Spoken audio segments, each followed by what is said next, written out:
Hello, my name is Benjamin Hart. I'm an American attorney and the managing director of Integrity Legal here in Bangkok, Thailand.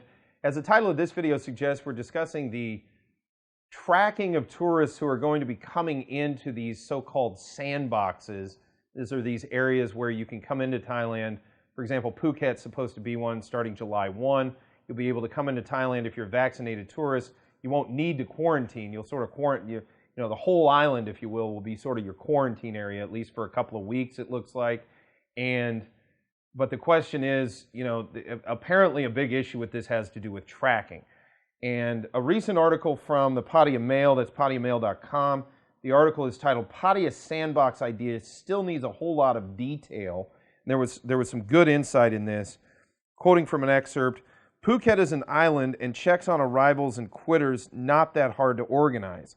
Pattaya, of course," and they were talking about this in the context of Pattaya being one of these sandboxes.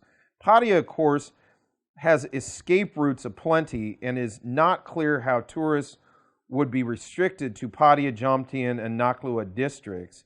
The government has ruled out ankle bracelets to avoid the comparison with paroled prisoners. Well, that's probably a good idea.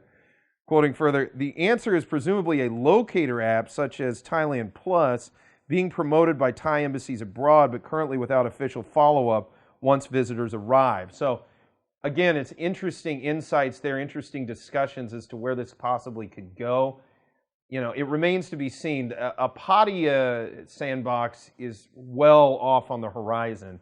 Phuket is, they're still saying, government officials are still saying that the Phuket sandbox is going to open on July 1. That's not too far away. Hopefully we'll get a better idea of exactly how this is going to sort of pan out and the details of how it's going to work coming into these sandboxes when we see this sort of beta tested in the form of the Phuket sandbox. We will certainly keep folks updated on this situation as the situation evolves.